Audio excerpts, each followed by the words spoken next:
sobre os auspícios dos mestres da eletricidade, Thomas Edison, Nikola Tesla e São Antônio, aquele eletricista bacana que não nos deixa faltar o chuveiro elétrico. Sejam bem-vindos a mais um IonCast. E hoje, ao meu lado, meu amigo parceiro, Hélio Caçador, Hunter Pessoa. Coisa boa. Tudo bom, Daniel? Salve, salve, energia. Queria aqui, pessoal, dar aqui as boas-vindas, né, ao nosso segundo IonCast e trazer aqui um grande deputado que a gente tem no Ceará, né, um deputado realmente que vem fazendo muito pelo nosso setor de energias renováveis, que é nosso amigo Danilo Forte. Obrigado. Deputado, seja bem-vindo. Né, a gente está aqui para entender como é que é essa vida de deputado, né, falar sobre energia e entender um pouco aí da sua história. Obrigado, Hunter, obrigado, Daniel. Um prazer estar aqui com vocês. É um tema hoje que mobiliza o Brasil como um todo e o mundo, né? É verdade. Inclusive agora na guerra da Ucrânia, Rússia, da Ucrânia, não sei se vocês perceberam que quando o Bush declarou guerra ao Iraque, ele botou do lado dele o Colin Powell, né? O generalzão lá, largão e tudo. Fortão e tal. E agora o Biden, na primeira entrevista que ele deu, colocou do lado dele a maior autoridade em energia nos Estados Unidos. Né? Exatamente por causa da questão do gás, da questão da energia na Europa. E isso deu uma significação muito grande, porque já tem um problema climático. Né? Nós temos aí uma guerra muito forte com relação à emissão de carbono, né? A questão da mudança climática que o mundo está sofrendo, o aquecimento global, inclusive motivação da COP26. E, por outro lado, também temos aí a questão agora da guerra, da questão do aquecimento da Europa, que é todo feito com energia a partir do gás russo. Né? E isso trouxe esse tema para o principal tema de todas as relações internacionais e comerciais hoje. E os efeitos paralelos disso, que é onde eu acho que o Brasil entra bem na história. Né? Lógico que ninguém deve nunca agradecer guerra e ninguém deve nunca torcer por guerra, pelo contrário, toda guerra ela é insana, maléfica. É uma barbárie, né? Principalmente no mundo moderno de hoje, que você pode dialogar, né, com facilidade, não precisa ter o uso da força. E tudo é globalizado, todos os mercados precisam dos outros, né? Não faz sentido a gente estar ninguém vive isolado, guerreando com o fornecedor, né? E está aí o problema do fertilizante, né? Que inclusive a ministra Tereza deu notícia boa ontem, né? No Canadá conseguiram fechar uma parceria boa. Eles vão jogar o potássio para cá e nós vamos jogar carne para lá, né? O que mostra que o Brasil hoje é uma referência importante para alimentar o mundo. E o problema da energia. Essa energia não faz nada. A sua frase é fantástica. Energia gera desenvolvimento e o desenvolvimento gera inclusão social, é verdade, né? Distribuição de renda. E nós aqui no Nordeste, numa esquina maravilhosa. Então, eu acho que tudo isso se soma num momento muito oportuno. Né? E o que a gente tem feito no Congresso, como o Hunter falou, é buscar ter uma pauta parlamentar condizente com o momento que nós estamos vivendo. Eu acho que o principal processo da política, e aqui a política como está escrita ali no Platão, é exatamente fazer a transformação.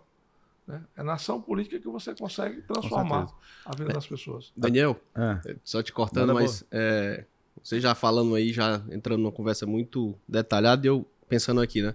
O deputado chegar nesse nível aí, hoje está discutindo aí sobre guerra da Ucrânia, todos esses pontos hoje que realmente fazem acontecer e o país precisa estar envolvido nisso, né? Com certeza tem uma longa história para chegar nesse nível de entendimento. E aí, assim, com certeza, para o deputado fazer isso, ele vem há muito tempo, né? Escada, degrau a degrau, para chegar nesse nível. Aí eu queria entender, deputado, assim, como é que, até para a gente que está nessa vida, começando a estrada agora, como é que foi uma luta dessa aí para chegar até esse nível, né, de conhecimento? Não, Menino do Sertão, Caboclo Sonhador, né? Isso é uma música. Eu gosto do Fagner. Lá no Itapajé, a gente debatia tudo e não resolvia nada, né? E aí a gente vai entendendo que o mundo precisa de soluções, né? A cada momento, a cada dia sua agonia. Então, a cada momento uma dificuldade. E como toda geração lá na Ubajara não deve ser muito diferente, no Canindé, nem no Tauá, nem no interior de São Paulo, nem em nenhum lugar, A gente, na juventude, a gente semeia muitas esperanças, muitas expectativas. E eu sempre procurei, né, ter uma relação de grupo, né? Eu sempre gostei de curriola, de grupo, né? Era grupo de jovem, era grupo de igreja, era grupo do clube para fazer as festas e as... Só foi de Grêmio estudantil, tudo, né? Eu também fui de Grêmio, estudantil. Fui de grupo de igreja, né? Fiz TLC. Então, eu gostava muito disso. E quando eu vim para a universidade, aí o mundo se abriu, né? Porque a universidade Sim. abre todos os horizontes. Eu entrei na Escola de Engenharia da Federal do Ceará, no momento em que o Brasil estava muito rico no debate por liberdade, né? Era o fim do regime militar, né? Se discutia muito o retorno da democracia, como é que seria essa democracia, a necessidade de uma Assembleia Nacional Constituinte. E isso me ajudou muito a entender que a política é a ação transformadora mais digna que a humanidade já constituiu. E tem a boa e a má política. O homem é um ser político, né? Como todo mundo tem, em todos os setores sociais, tem gente que presta e tem gente que não presta. É fato. Tem gente que se aproveita de uma situação e tem gente que constrói a partir de uma situação. Uma vez, deputado, assim, eu ouvi desses encontros nossos aí, você comentando que entrava como diz no interior, na boleia do caminhão e ia conhecendo. E aquilo ali, para mim, foi muito... Porque meu pai era caminhoneiro. Eu me lembrei muito, porque... É do algodão, né? Eu sempre gostei muito desse curioso. Na época que eu ainda era adolescente, um amigo meu que já era engenheiro, já trabalhava, ele disse, rapaz, bora ali na cidade que eu tenho que visitar uma cidade, ver uma obra. Eu, bora. E assim, sentava, ia. E aí quando o deputado falou isso, eu senti uma semelhança assim de viajar, conhecer, falar com pessoas, né? Uma das coisas que eu acho muito interessante, que provavelmente lhe ajudou muito nessa caminhada, né? E tem uma pergunta que eu lhe fazer, que é o seguinte, que é uma pergunta já que tá... É a segunda vez que a gente faz essa pergunta, segundo convidado, eu acho que vai virar tradição. Onde é que você botou o seu dedo na tomada? Ou seja, quando é que você entrou no setor elétrico? Eu vou permitir aqui... Como é que é isso, rapaz? Você pergunta e responde, mas é porque você falava que viajava com seu pai na história para desabastecer querosene, não sei o que. Ou seja, você já estava desde o começo ali mexendo com eletricidade, né? Porque o querosene era... Na época era algodão? O que é que tinha na época de movimento de negócio? A minha geração é filha do algodão no Ceará. Uhum. O Ceará já foi o segundo produtor de algodão do Brasil. Olha só como as coisas mudaram. E era uma atividade artesanal, Sim. né? Então, quer dizer, era tudo na mão, tudo manual. Mas, inclusive, o Ceará, graças a isso, chegou a ter também um polo têxtil muito forte. Nós chegamos a ter 86 algodoeiras aqui no Ceará, que é a indústria que descaroça o algodão e faz o fardo. Exportava para os Estados Unidos algodão. E também o primeiro polo de fiação do Nordeste foi no Ceará. Então, naquela época, né, as férias vinham e aí era uma maravilha. Eu me jogava, como eu disse, entrava na boleia do caminhão do papai e me sentia um aventureiro, né? O próprio Jerônimo, né? Então, ia para o interior, ia para o sertão. Uma das maiores alegrias que eu tive na minha vida não foi quando eu botei a gravata a primeira vez. Foi quando eu botei um gibão de couro com 10 anos de idade. É o Ojoara toda aí. E a minha tristeza foi quando eu cheguei aos 13 para 14 anos e o gibão não cabia mais em mim, rapaz. Me deu uma tristeza tão grande. Eu dei até pro Zezinho, que era filho do vaqueiro que o papai tinha, que eu queria muito bem. Ele andava comigo pelo sertão a cavalo, burro, jumento. A gente era danado demais. E as contradições do mundo, né? Enquanto em Fortaleza já tinha luz elétrica, já tinha televisão a cores, o interior não tinha, ainda era na lamparina, né? Então, quer dizer, essas contradições eram muito fortes. E quando era o período do inverno, né, que não tinha muita atividade, ou então no período de seca, que a atividade comercial caía muito no Ceará, o papai pegava querosene jacaré aqui no Porto do Mucuripe e ia vender no sul do Piauí, no Maranhão. Devia ser um grande negócio, né? Porque se não tinha energia, basicamente... E voltava de lá para cá carregado de arroz. Agora o maior problema era lavar né, a carroceria do caminhão para tirar o cheiro do querosene. Aquilo dava um trabalho, e é porque ele estava encerado embaixo, ele era muito cuidadoso. Então isso, para nós, foi um momento muito rico de conhecer. Eu costumo dizer, eu nunca passei fome, graças a Deus. Mas eu via a fome muito de perto, porque nas secas a gente via as estradas ali da Santa Quitéria com Canindé, naquela época toda ainda na pissarra, no barro. A gente via muito retirante nas estradas em época de seca, muito sofrimento. Eu me lembro, o papai sempre andava com um fardo com farinha, com rapadura, com às vezes uma manta de carne seca, porque não tinha muito restaurante naquela época. Tinha, né? Às vezes você chegava num lugar, não tinha. Tinha que ser carne seca, que não tinha geladeira, né? Aí você tinha que fritar lá uma carne, fazer uma carne, assar uma carne. Ele tinha uma baioneta que tinha sido do avô dele da Guerra do Paraguai. Eita. Aí ele sempre andava com essa baioneta, eu me lembro demais, e fazia carne assada na baioneta, e tinha um zelo danado por tudo isso. Mas isso é história, né, que vai formando a gente. E o momento é que o dedo na tomada foi na oportunidade. Aí eu vou ser muito sincero. E quem me abriu muitos olhos foi o agro. Eu tive a oportunidade de trabalhar com a ministra Tereza na construção de um programa chamado Agro Nordeste, que é a inclusão do agro do Nordeste no agro nacional. O agro nacional hoje é 30% da produção de riqueza do país. O Brasil hoje, a economia do Brasil deve-se muito ao agro, que até mudou aquela questão do preconceito que tinha antigamente, que quem era do agro, quem era do sertão, era uma segunda categoria. Exato, isso aí eu estava até comentando, né? Na época de colégio, eu vim do interior lá de Ubajara, e a gente enxergava lá o pessoal que estava no agro, assim, como, assim, não estava ali envolvido, né? Não era da primeira, né? Não era moderno. Não era moderno, né? E hoje a gente enxerga grandes empresários lá da região que realmente o que movimenta a região é o agro, né? Então a chave virou. E essa virada precisou da energia. E aí veio a questão climática, veio a questão do Nordeste e veio a questão da energia limpa. E aí eu enfiei os 2 dedos na tomada, porque eu acho o seguinte, é que a mudança do Nordeste hoje é energia. O diferencial do Nordeste com o Brasil qual é? Eu conheço o Brasil todo, graças a Deus. Conheço todos os estados do Brasil. E eu costumo até dizer que no Brasil não tem nada, você tem sol e tem vento. E com sol e vento você tem energia hoje. É verdade. Então eu acho que essa é a mudança, né? A Inglaterra mudou com o vapor, os Estados Unidos mudou com o petróleo, e nós podemos mudar com a energia limpa. Essa é a oportunidade, essa é a sacada. Nós estamos produzindo a energia do vento a R$123. Fantástico. Então, se com R$123 e o Brasil comprou energia no ano passado, na crise, a R$2,100, nós estamos produzindo quase por 1/10. E isso pode causar uma revolução industrial sem tamanho, inclusive competitiva com a indústria dos Estados Unidos e da China.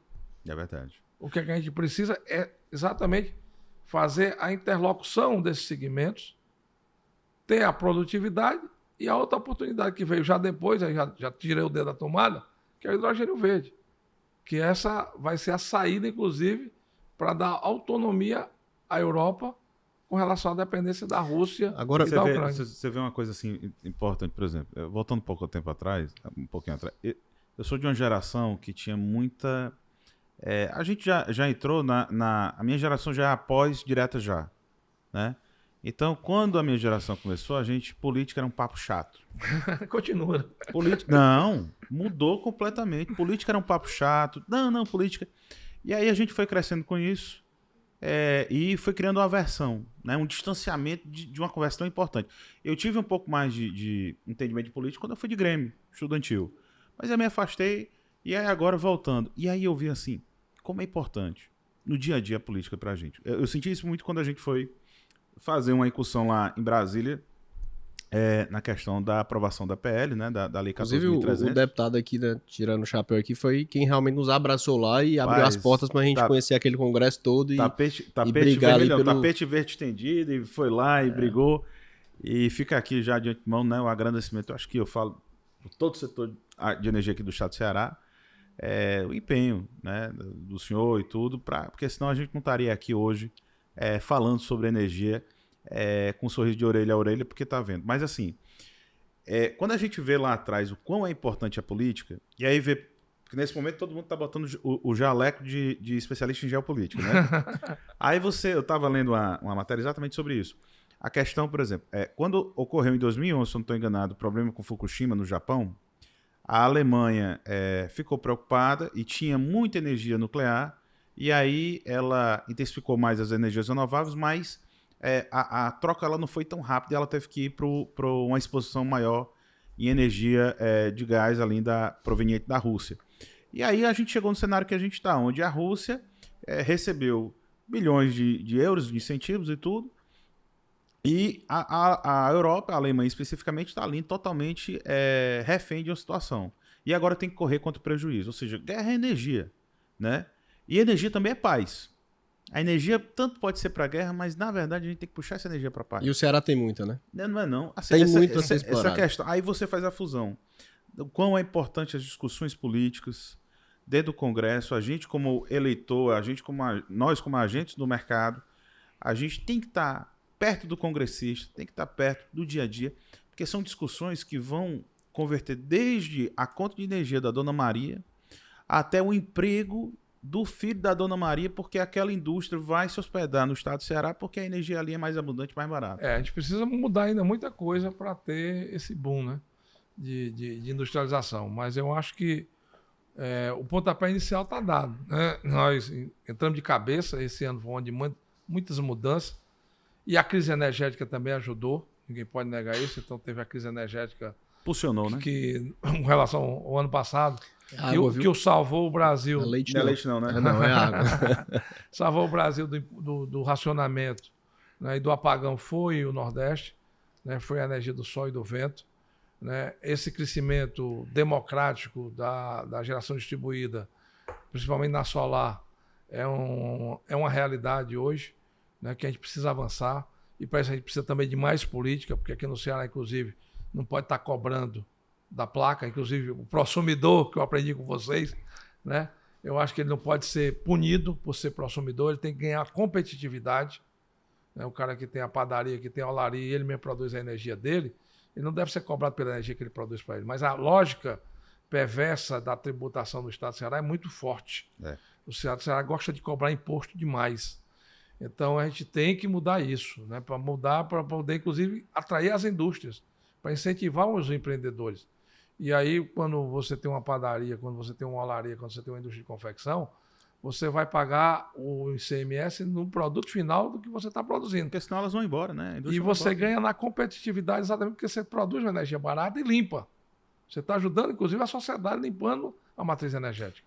Então, e gerando emprego. E tem que ser essa dobradinha, né? Energia e uma tributação. Porque você vê o que acontece na Califórnia. Califórnia, dentro dos Estados Unidos, é a referência em geração de energia limpa. Mas está perdendo a indústria. Boa parte da industrialização está indo para o Novo México e tudo porque a questão tributária não está. Então tem que ser essa casadinha. E né? já ficou provado aí que as energias ela têm um papel muito fundamental, né? As eólicas, a gente pensava, a eólica você vai montar uma torre, mas ali não tem ninguém e aí não vai gerar emprego. Mas a cadeia que envolve, ela é muito grande, né? Então, o que traz de negócio, de envolvimento na cadeia, ela movimenta muito a regional e ela fica, né? Porque tem a manutenção, tem a troca de peça.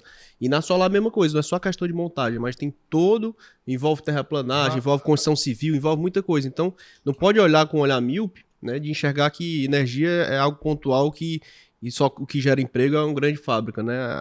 As energias, elas trazem realmente emprego, né? e renda. Ó, nós temos o primeiro curso de instalação e manutenção de energia fotovoltaica foi uma emenda minha.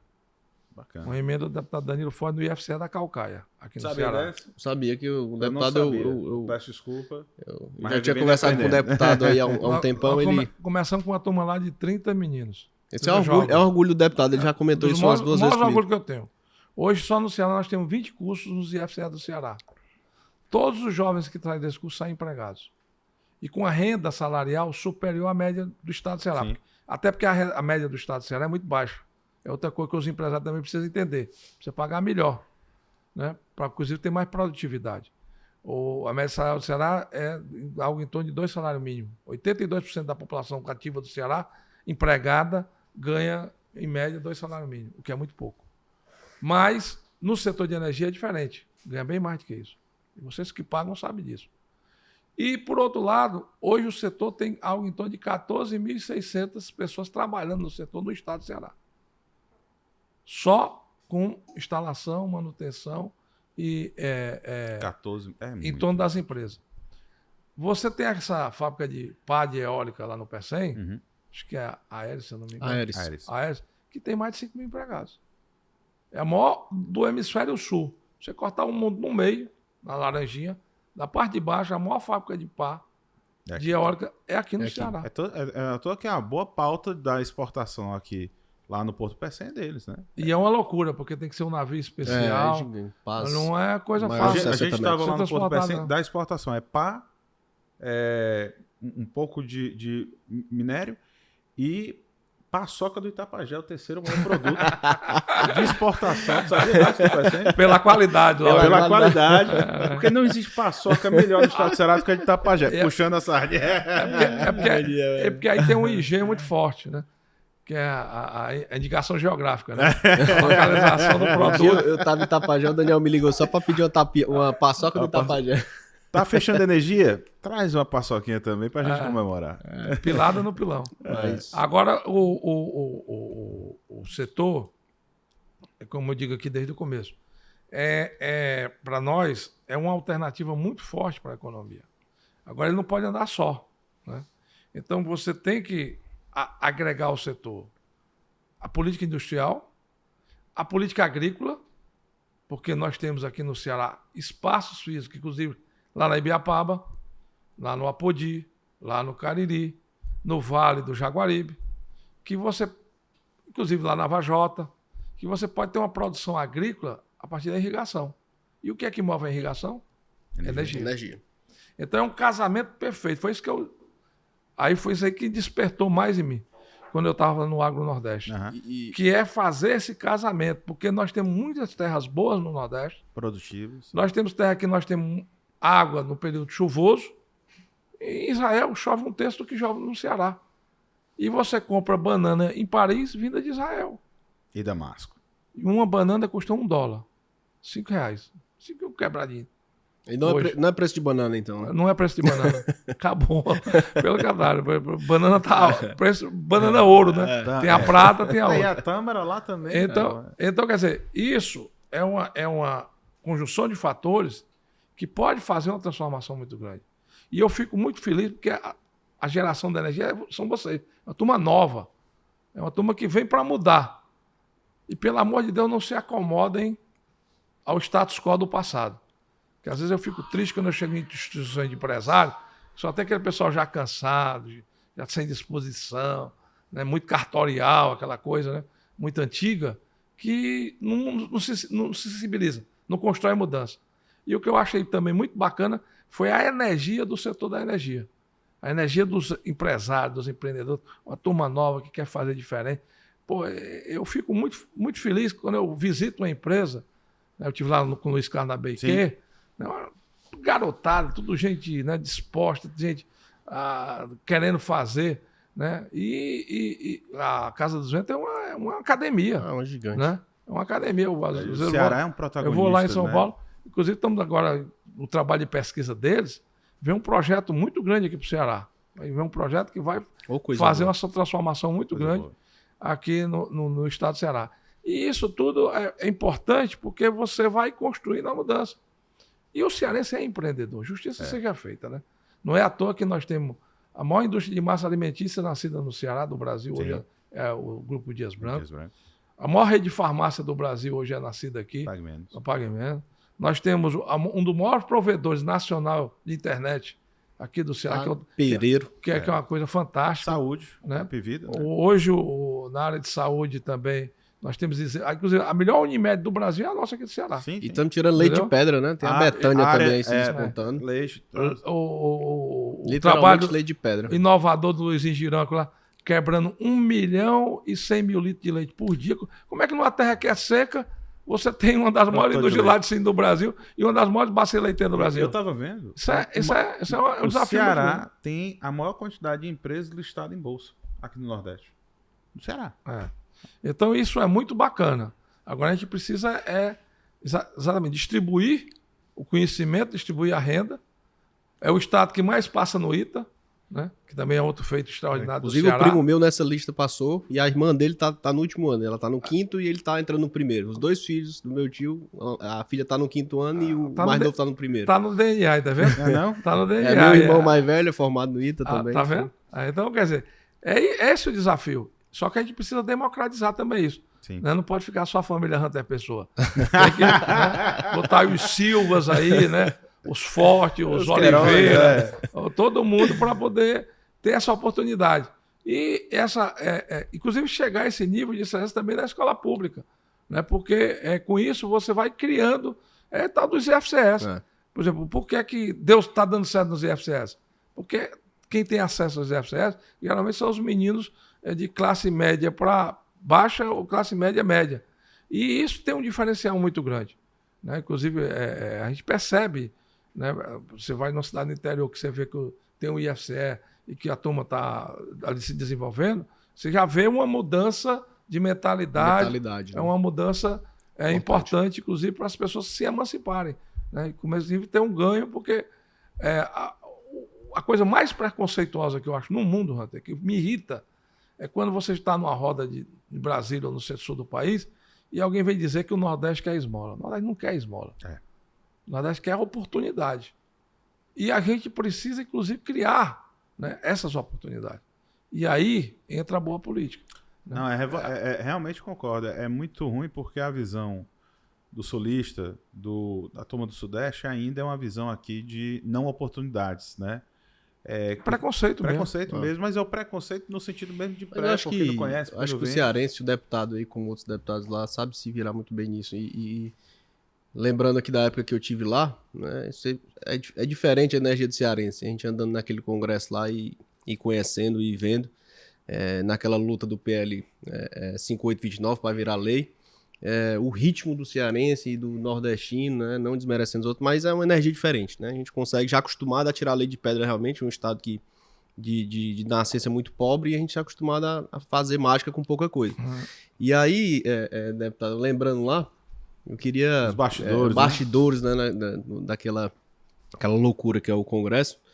A loucura para a gente conseguir fazer acontecer aquele projeto de lei, eu acho que tem que ser lembrado, né? O 5829, que virou a lei 14.300. Porque tá assim, e o deputado teve um papel fundamental, que foi realmente nos ouvir, né? Entender o nosso lado e sozinho também não faz milagre, né? E junto lá dentro hoje já está à frente de uma frente parlamentar, nos ajudou a fazer acontecer e deu certo, né? Então, primeiro, muito obrigado e perguntar um pouco como é aquela vida louca que é aquele congresso, né? Tem que só dar uma introdução, porque assim, a gente aqui é um podcast nichado, né? Onde vem players do mercado e vem também muitos curiosos. E é importante o curioso, que quer entrar no mercado de energia, entender que em relação à geração de vida e energia renovável, quase que a gente finaliza essa grande criação que teve aqui no Brasil. E foi através da CPL que se tornou em lei, onde o senhor foi ali um dos protagonistas para que isso acontecesse. A gente hoje pode falar com tranquilidade de energia renovável num ambiente de segurança. Agora, né? Então, Daniel, aproveitar só o espaço e pedir para os ouvintes, os telespectadores aí, né? Não é televisão, não. Televisão, cara. Como é que fala? Eu tô desatualizado. Como é que chama? A turma que assiste. A turma que assiste, né? A turma que assiste. Os youtubers aí que estão assistindo. Arrasta pra cima, clica no botão. Se inscreve aí no nosso canal, né? Um canal que ele é para falar de energia, no nosso estado e no Nordeste. Chama IonCast, né? Vocês já estão aí participando, mas coloquem o sininho lá do alerta. Compartilhe com os amigos, desde a faculdade, o pessoal já que está no negócio, quer entender como é que é esse mundo de energia. A gente está fazendo sempre esses encontros, esse é o segundo, e naturalmente vai dar uma boa visão aí para quem quer entrar ou já está no mercado de energia. Vem para cá que as conversas são energizadas. A energia positiva, né? Eu acho o seguinte, que quando o tema é bom, você encontra espaço sempre para dialogar numa casa que tem 513 deputados. Eu costumo dizer que é uma disputa muito grande, porque só fala um de cada vez, né? Então, eu até fiz a conta um dia desse, tem 1.026 cotovelos lá, né? Para poder afastar do microfone. Mas aí, eu acho que, por outro lado também, o diálogo é essencial. E numa pauta de transformação, e foi por isso que eu entrei nisso, eu acho que a gente tem condição de construir, porque você vai identificando ali, né? Quando eu resolvi criar a Frente das Energias Renováveis, nós chegamos a ter 212 assinaturas de deputados querendo participar da frente. E é uma frente que tem uma pauta constante. Ano passado nós tivemos a vitória da GD, da Geração Distribuída, que foi muito importante. né? Nós tivemos os parques híbridos, que é o casamento da solar com o vento, da hidráulica, né? Das hidrelétricas com o sol. Então, quer dizer, com isso você também cria, né, uma oportunidade ainda maior de eficiência econômica, na medida em que você usa só uma transmissão e você atende a 2 gerações de matrizes diferentes e gerando, inclusive, numa constância maior, que é o grande problema, é a intermitência da geração. Elas são complementares, né? Exatamente, a complementariedade. E agora, com os estudos e o aperfeiçoamento, e agora offshore também, que a gente conseguiu no final do ano, o decreto que já está ajudando na normatização, nós vamos ter uma continuidade maior, porque o vento do mar é mais contínuo do que o vento onshore, que é o vento em terra, e isso vai dar, inclusive, uma condição, inclusive, mais competitiva para o hidrogênio verde, na medida em que 86% da matéria-prima do hidrogênio verde é energia, né? Então, isso é muito importante. E, por outro lado, também, eu acho que o desafio, né? Por exemplo, nós temos alguns desafios importantes. Nós precisamos tratar com seriedade a questão ambiental. Nós não podemos ficar presos ao passado, na idade da pedra, né? Faltando potássio no Brasil e a gente sentado numa mina de potássio. Eu, desde 2005, até que luto pela mina de Itataia, né? A mina de Itataia é riquíssima em fosfato. Em Santa Quitéria, né? Em Santa Quitéria, na esquina com Itatira e Canindé e Madalena. Já pensou? E o forte seria a parte de fertilizante? Ou não? Inclusive... Que aí, se for, a gente está tendo um problema imenso agora. Para isso também é a guerra civil.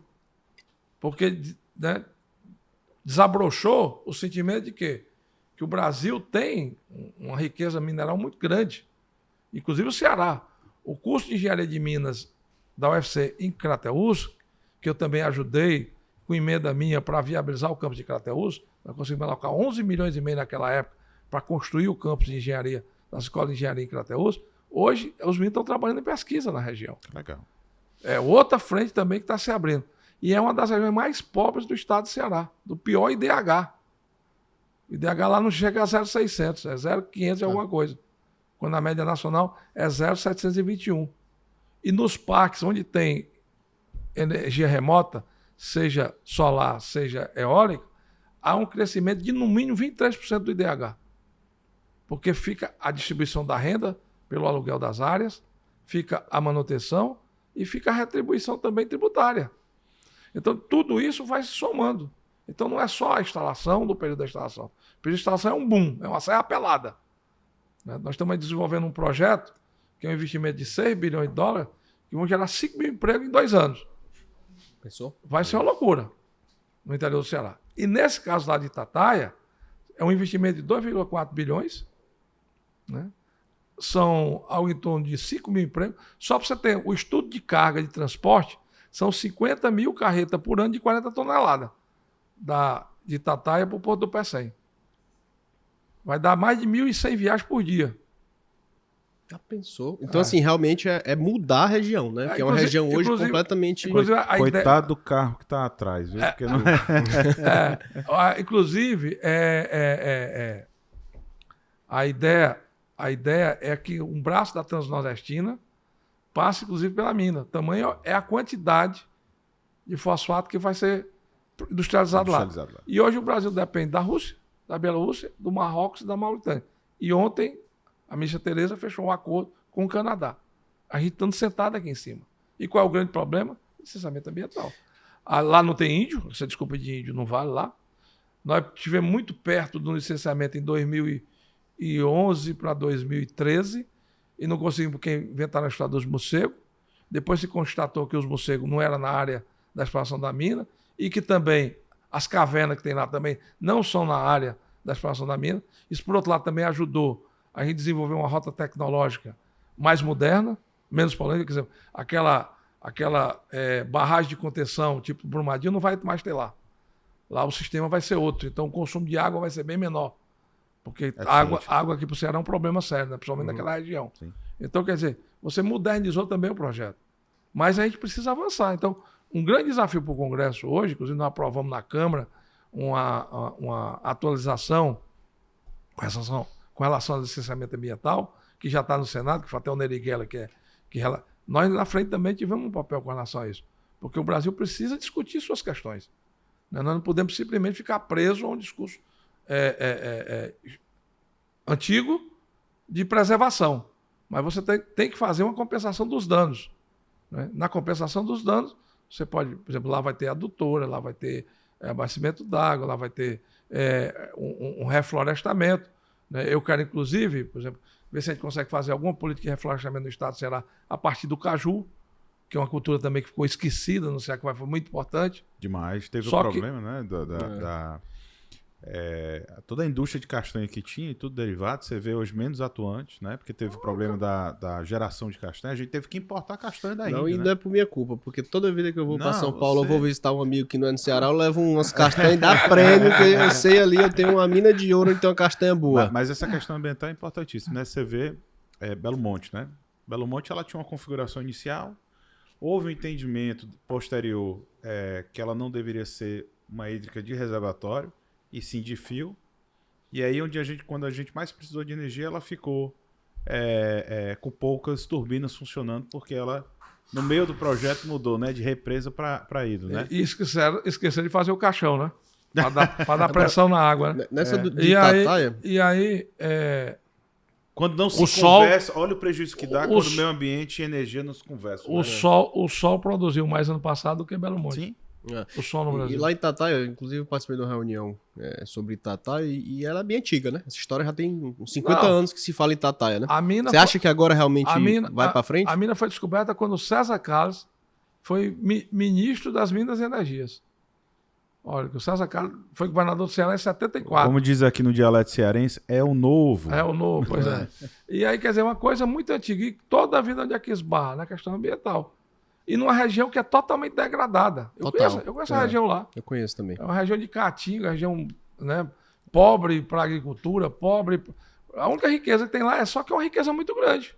E ninguém pode deixar isso de lado. Então eu acho que a gente precisa fazer esse entendimento. Porque eu costumo dizer, é a redenção econômica das regiões mais pobres do Ceará. Vai ser uma transformação muito grande ali no IDH. E quem vai mais ser beneficiado não é nem a sede do município de Santa Quitéria. Quem vai ser mais beneficiado é a Canindé, Madalena e Itatira. Eu tenho visto um projeto grande também, começando a nascer ali na área de biomassa. Usando cavaco de cajueiro, bagaço de coco e tudo nas empresas de alto forno. É mais uma pauta energética, né? Aí, né? Que essa turma, inclusive a turma grande da Votorantim, está fazendo aí um trabalho belíssimo. Legal. Para exatamente trazer essa questão de biomassa aí para essa pauta energética, né? Isso é um desafio ainda maior. Uhum. Porque, do ponto de vista agrícola, para constituir a biomassa, você vai precisar de uma produção muito grande, né? Do cavaco, do fomento. E aí nós temos muita escassez. É lógico que se você tiver uma política de reflorestamento continuada, né, e uma convivência com a caatinga, é muito bom. E tem a estrutura que eles fazem, estavam falando de uma blend lá que eles fazem. Aí é um recurso tecnológico muito forte. Eu não tenho profundidade para falar disso, não. Depois ele apresenta uma área boa sobre Mas de Itataia, eu acho que é a prioridade número 1 no Brasil. É um complemento, né? Acho que é uma junção de energias, né, deputado? E o mais bacana, só cortando aqui rapidamente, é que nós conseguimos incluir, inclusive, nesse Plano Nacional de Fertilizante, que foi anunciado na última sexta-feira pelo presidente da República. A de Santa Quitéria. Perfeito. E com isso, ela vai ser priorizada. Inclusive, ela já está na listagem dos programas do PPI, do governo federal, e vai ter uma interseção dessa coordenação com o Ministério das Minas e Energia, o Ministério da Agricultura e o Ministério do Meio Ambiente, para agilizar, né, a aprovação, essa liberação das licenças ambientais. Se a gente conseguir isso ainda nesse semestre, no próximo semestre a gente já começa, inclusive, a fazer movimento, né, da implantação do projeto lá. E você vai ver a transformação que vai ter aquela região. Imagina. Isso e considerando que o nosso modelo, né, tem que modernizar o setor de energia do país como um todo. Antigamente você pensava só em energia elétrica, hoje é energia, né? Se é gás, se é para fertilizante, mas tudo está envolvido em energia. E a gente tem uma estrutura muito antiga, né, no Brasil, na parte de normatização e lei do setor elétrico, né? E entrando nesse assunto, eu sei que você está envolvido aí o PL 414, né, de 2021. E aí eu queria, né, ter um spoilerzinho Só a de como introdução, é que tá lá. que é a PL 414. O PL 414 é o PL da modernização do setor elétrico, né? O nosso setor elétrico ele está ainda numa estruturação muito antiga que não condiz com a nossa realidade, né? Hoje a gente tem várias fontes, eólica, solar, biomassa, e a nossa estrutura não está ainda equiparada em leis e em instrumentos para atender isso. Então vem offshore, vem a parte de sistemas híbridos, né? Juntar tudo isso dentro de uma estrutura maior, que não é fácil, porque o país tem uma estrutura continental, né? Diferente de você falar de uma Alemanha, que é um tamanho quase de um estado. Você tem um sistema interligado nacional imenso, né? Que é o que liga todo o Brasil, e vem, né, para fechar isso com uma tentativa que eu espero que dê sucesso, que é a questão da modernização do setor. Como é que você está vendo esses pontos? O 414, eu acho que o grande diferencial dele é a questão do mercado livre.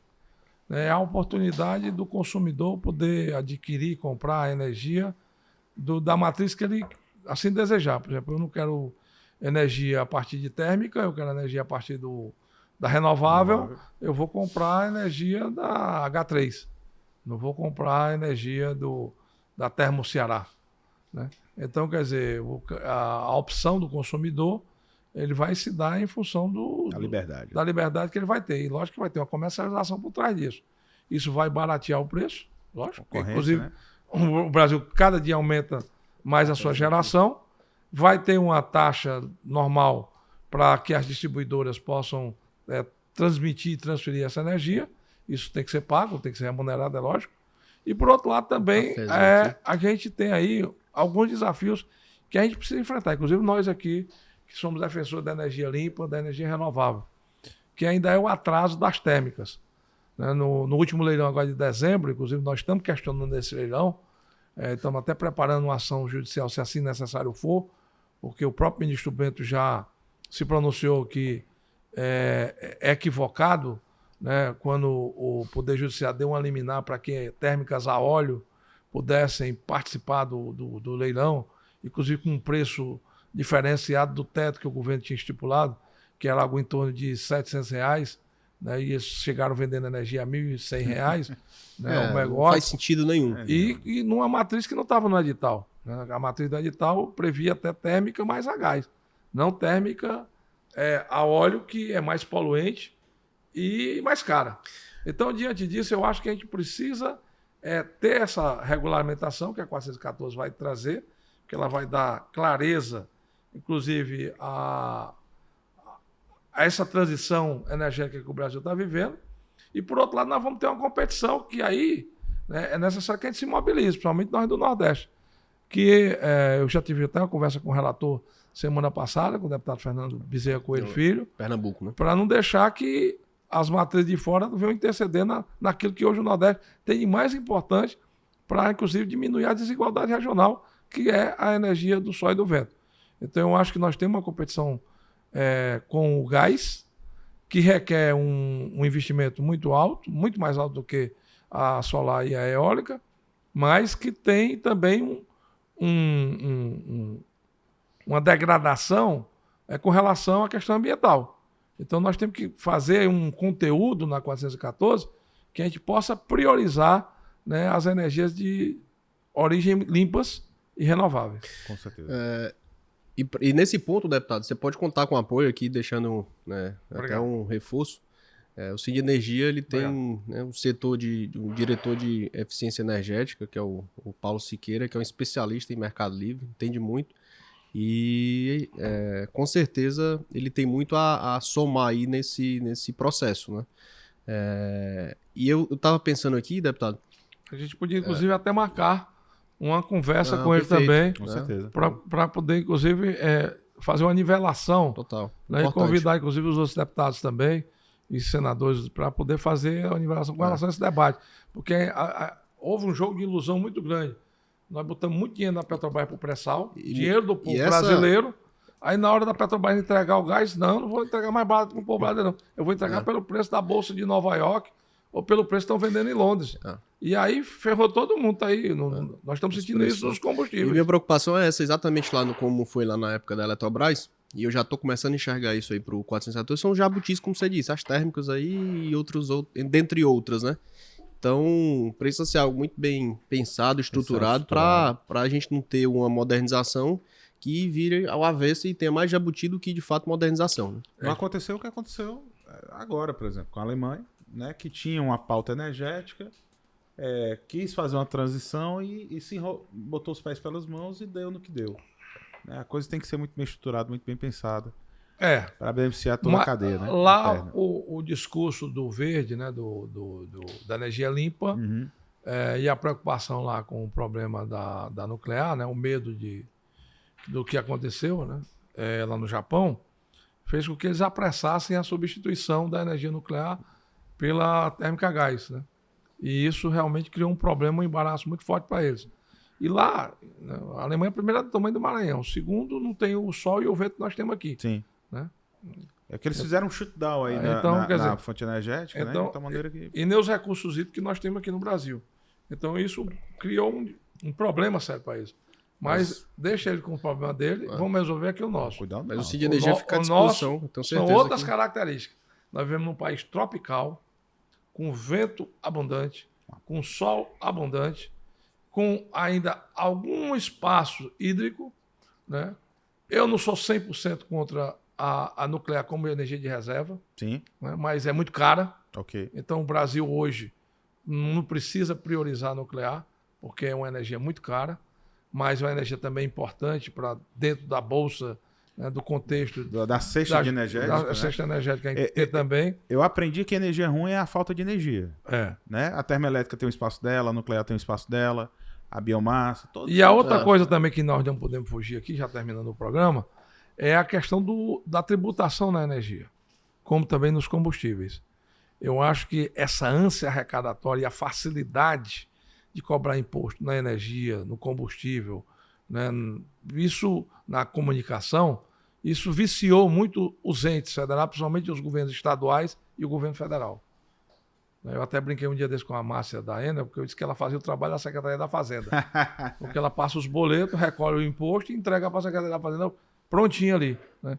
Então, quer dizer, isso precisa mudar. É inadmissível nós pagarmos mais ICMS na gasolina e na energia do que paga numa garrafa de uísque.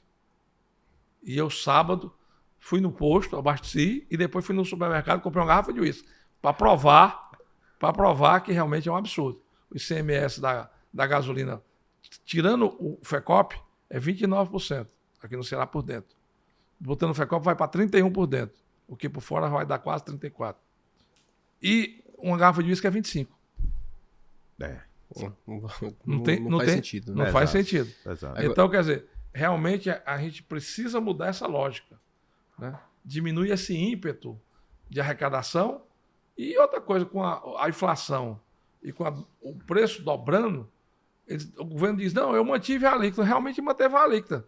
Só que 30% de 10 é 3. E 30% de 100 é 30, mas continua 30%. Ele manteve a alíquota dos 30%. É uma matemática injusta. Né? Só não se lembrou que dobrou de preço. Sim, né? Então a gasolina que era R$ 2,50, agora está R$ 7,00. Né? Impeditivo. Daniel, eu tava nessas idas para Brasília, né? E eu fui no segundo semestre lá na questão do PL 3 vezes, né? E acho que a 3 eu encontrei com o deputado, ele deu. Uma gente estava junto, as outras duas. Fez um suporte, deu um suporte totalmente coerente lá e bom pra gente. Mas cansa, né? Assim, um dos pontos que eu vi, meu amigo, é que aeroporto, ponte aérea, enfim, é um negócio que não é fácil.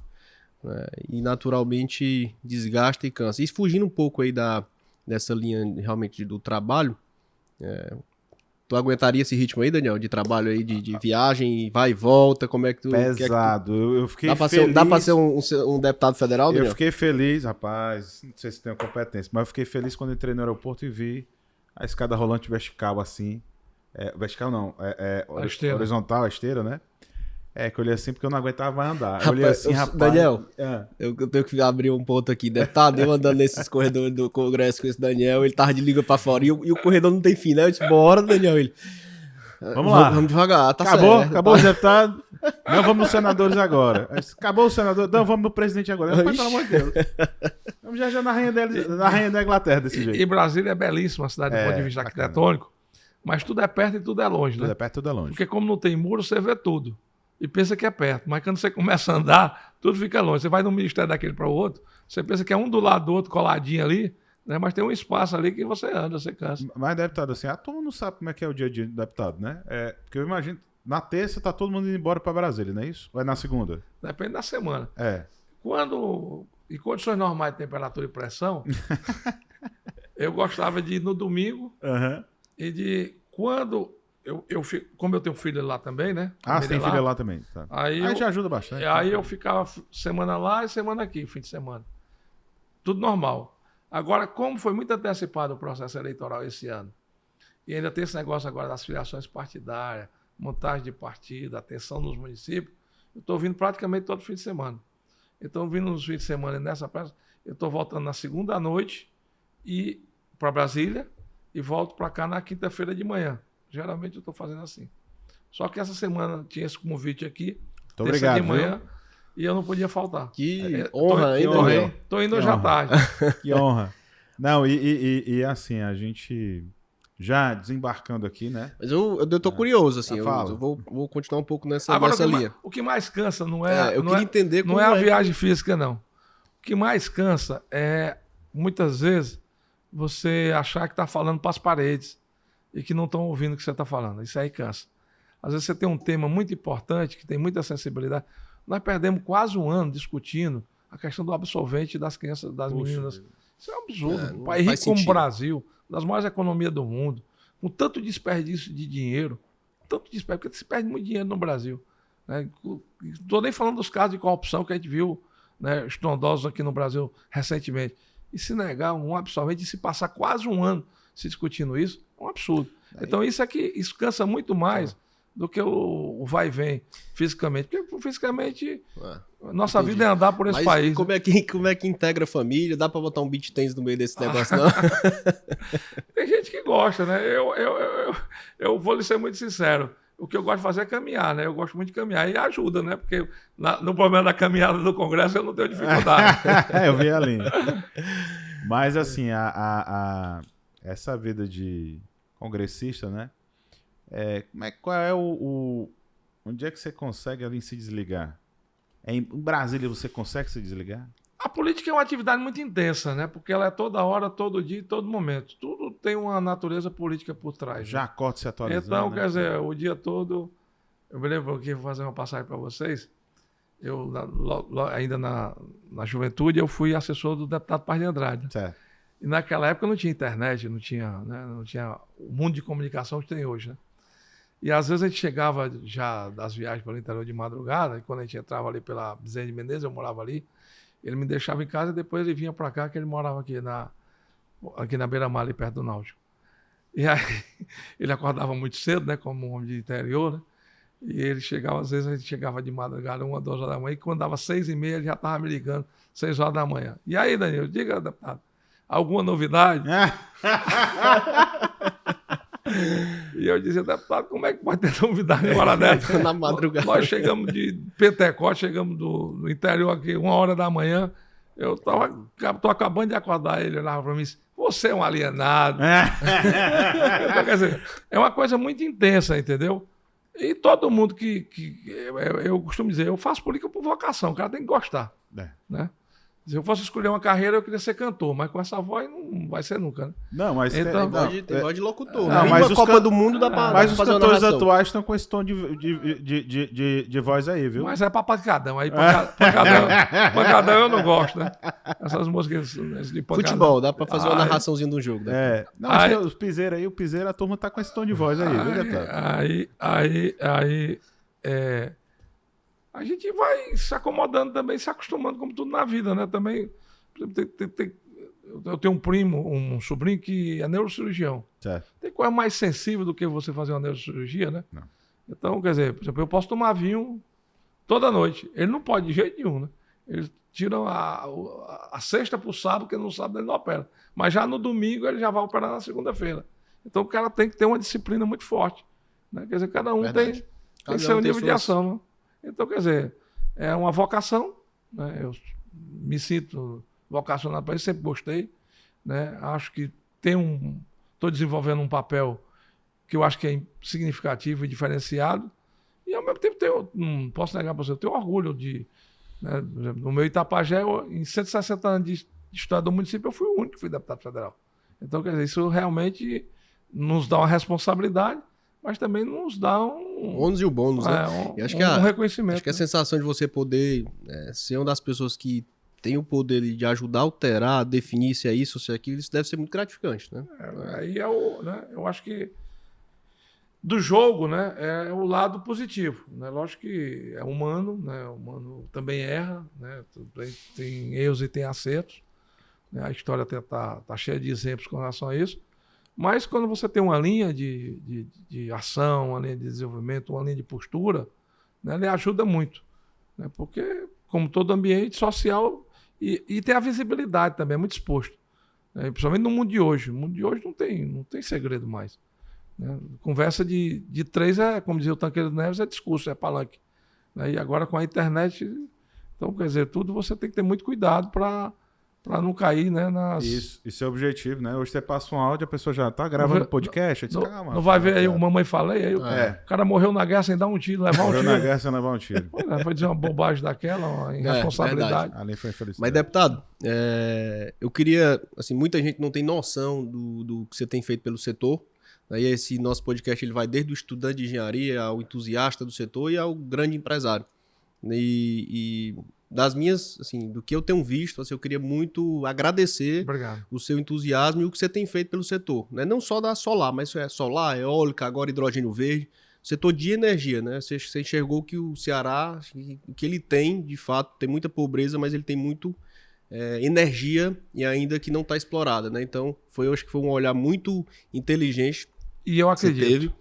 E aqui fica meu agradecimento de fato assim, por esse olhar e levar isso a estudantes que ainda não têm noção de quem é o Danilo Forte, o que ele tem feito lá em Brasília pelo setor de energia do Estado. E eu preciso lhe fazer uma confissão.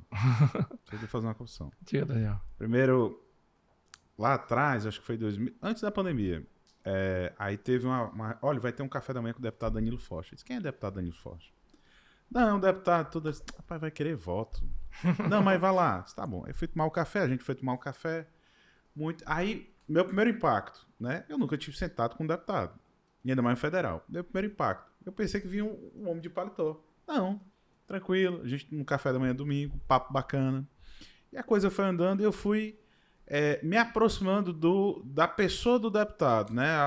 O termo deputado, ele tá lá, mas tem um ser humano por trás, atuante, vigorante. E eu quero fazer aqui uma confissão que eu mudei. Obrigado. Ali aquele primeiro impacto. Não, o deputado, não. É um congressista que está ali ajudando a gente do setor. Queria agradecer também, junto com o Hunter, por esse empenho que você tem, né, por essa peregrinação ali em Brasília. Não solte nossa mão. O setor energético precisa realmente de congressistas ali que estejam afinados com o nosso dia a dia. É importante nós, como atuantes do mercado, estarmos aqui de mãos dadas com os congressistas, porque é uma dobradinha, é um ser simbiótico, precisa estar interligado para que o desenvolvimento aconteça. Esse Ioncast, ele tem um fundamento que é ter conversas energizadas entre amigos. E aqui a gente sai hoje energizado, né, Rata? Porque é uma conversa diferente, né? Diferente. Você conversa um pouco mais relaxado sobre pontos de energia, né? É diferente de você ir para uma televisão e conversar sobre um assunto específico. Aqui é um bate-papo entre amigos. A gente aprende algo, e eu aprendi um negócio desde ontem, porque eu não vou mentir, eu dei uma lida. Rapaz, o Danilo aqui de onde vem todo, e tem uma coisa que eu vi que você foi muito no começo para a área de industrialização, né? E aí me veio esse reporte que a gente falou hoje, né? Sem energia não há industrialização, sem industrialização não há desenvolvimento, sem desenvolvimento não há o progresso da sociedade, né, a distribuição de renda. Então, assim, agradecer, dizer que a gente daqui do Ioncast está honrado de ter o amigo, o deputado Danilo, né, Forte aqui com a gente, participando desse bate-papo. Eu vou aqui agradecer muito a você, Daniel, você, Hunter. O reconhecimento é um negócio bacana, eu tenho uma gratidão muito grande ao Ceará. E eu só gosto de fazer o que eu acredito. Quando eu vi o Ceará jogando com o Iguatu daquele jeito que jogou, eu disse, não vai pra final. Não vai pra final. Jogando essa bolinha aí. Tem que confessar que essa mesa aqui... Tudo salto alto e tal. Essa mesa aqui é só Ceará. Só alvinegra. Pois é. Só alvinegra. Pois é, mas aqui pra nós os caras entraram com salto muito esse alto. Assunto aí... E ferraram nós. É tanto que a gente voltou do Juazeiro, eu não passei pelo Iguatu. A gente deu a volta pra não entrar pelo Iguatu com vergonha. Mas, primeiro, é acreditar no que a gente vai fazer. Segundo, é saber que o que nós estamos fazendo é uma ação transformadora.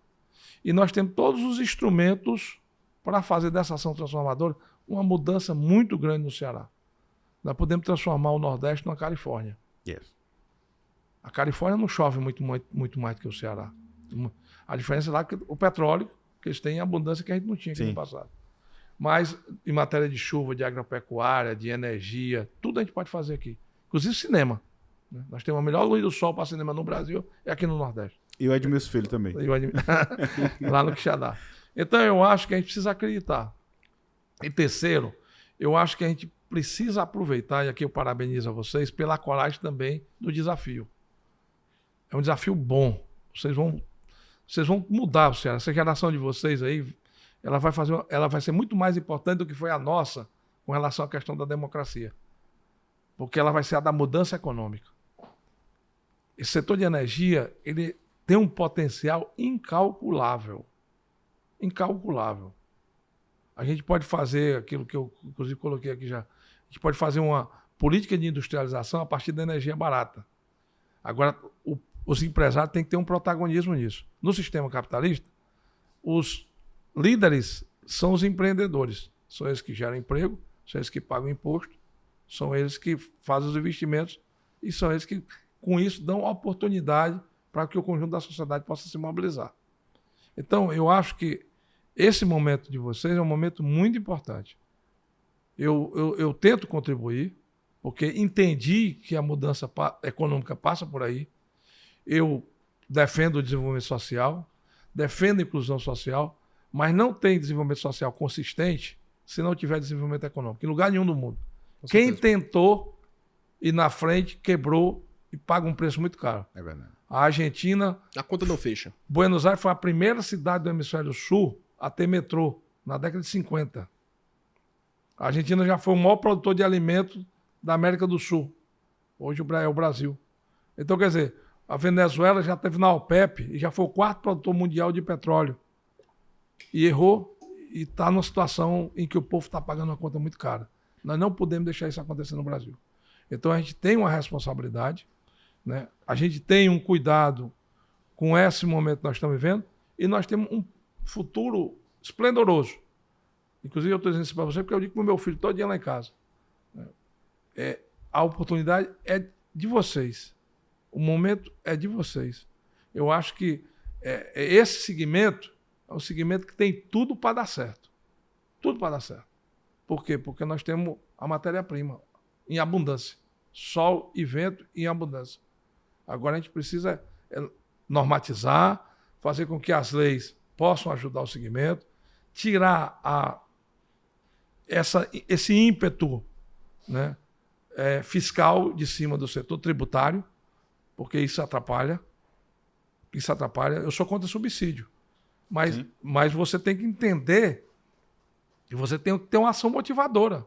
Eu não estou dando subsídio para quem vai produzir. Temporário, né? Para quem vai produzir e a partir dessa produção vai gerar outras produções. Você tem uma mola propulsora. Então você tem que, naquele primeiro momento, fortalecer aquele segmento. E a partir do desenvolvimento dele, você vai ter o ganho de capital que a sociedade toda vai ganhar. Então, o Nordeste todo ganha com energia limpa. E aí tem que saber também identificar os nossos inimigos e os nossos concorrentes, que é na lei da natureza. É a lei da sobrevivência. Então, nós temos uma pauta. A pauta da energia limpa renovável é a pauta que tem que preponderar. Nós temos um inimigo muito forte nas energias fósseis, principalmente as térmicas a óleo, que essas são as mais poluentes e as mais retrógradas. E, ao mesmo tempo, nós temos a competitividade do preço. Nós não queremos subsídio, né? Nós não queremos nada que nós não já temos. Que nós temos. Nós só queremos ter a oportunidade de fazer, deixar fazer. Porque o preço do sol e o preço da energia do vento é incalculavelmente mais barato do que as outras todas.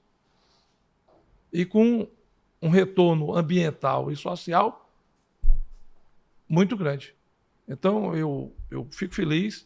Foi por isso que eu deixei para ir só hoje de tarde. Muito obrigado. Exatamente para estar aqui com vocês, para deixar essa mensagem. Se a gente quer que o Nordeste e o Ceará avancem, nós temos que apostar na produção de energia. Todas as outras experiências que foram feitas, elas foram limitadas.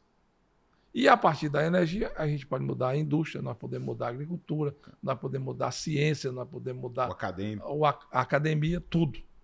Mas tem que ter a energia que você falou tão bem, Daniel, com relação a isso. Aula aí, cara. Daniel, eu saio daqui energizado, a palavra é essa, né? Com vontade de sair daqui e trabalhar, porque de fato é uma aula, é uma lição e que realmente a nossa geração está vindo para realmente mudar o estado do Ceará, né? Se transformar num gigante.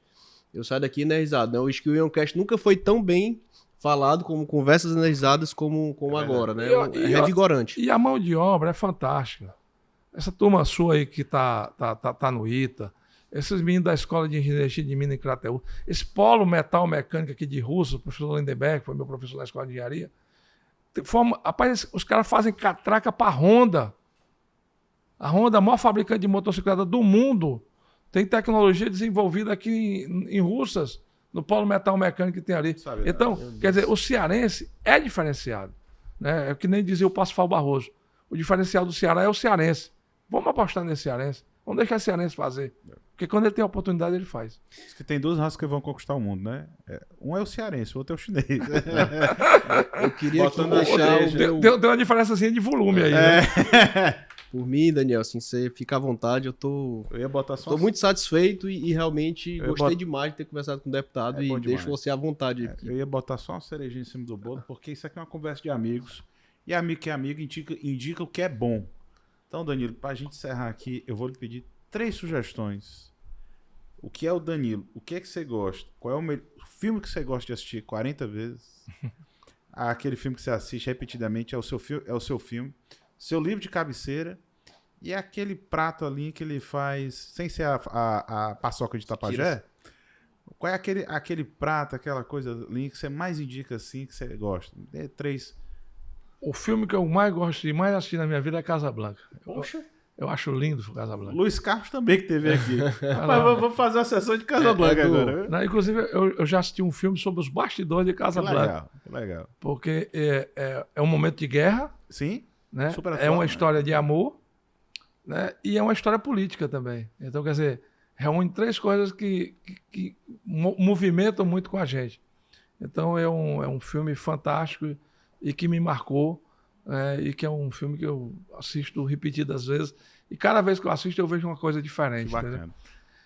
O livro que eu gosto, que eu recomendo, é Raízes do Brasil. Raízes do Brasil. Eu acho um livro para você entender o Brasil. Dica, Raízes do Brasil. É um livro muito bom, né, Sérgio Buarque de Holanda, que nos dá um conhecimento do que é o Brasil, né, e toda a nossa formação. Raízes do Brasil, Formação Econômica do Brasil, do Caio Prado também é muito bom, para a gente entender um pouco do que é o nosso país e como é que ele se desenvolve e para onde é que a gente vai. Né? E qual é a outra coisa? Um prato. Prato para comer? Aí eu tenho boca de pobre, eu como tudo no mundo. É a paçoca de Tapajé. A paçoquinha com banana tem seu valor. Tem né? seu valor. A paçoquinha com banana é muito bom, né? Tá louco? Eu não tenho assim um prato assim especial, não, mas eu tenho boca de pobre, eu costumo dizer. Eu me adapto com muita facilidade. Tem uns que eu não gosto, né? Mas assim, eu como camarão, como lagosta, como filé, como codorna, como galinha, eu não tenho dificuldade. Então... Uma galinhazinha caipira, bem. Tem seu valor. Um capotezinho desse aqui torrado, né? Com a paçoca do Idapajé. A produção entendeu a dica, né? Um capotezinho aí, viu? Na próxima. Meu amigo, então com essa a gente finaliza aqui mais um episódio 2. Deputado, muito obrigado. Obrigado. Vamos junto aí. Vamos obrigado. junto. Muito obrigado. A você que tá, não esqueça de acionar o que tem para acionar, é apertar, é arrastar. Coloca aí o alerta que... Vai pro Ioncast e vem conversar com a gente, esse papo energizado. Vamos pros próximos. Vamos seguir adiante, vamos energizar esse nosso Nordeste. Um abraço. Obrigado, deputado. Obrigado a todos. Um abraço. Obrigado.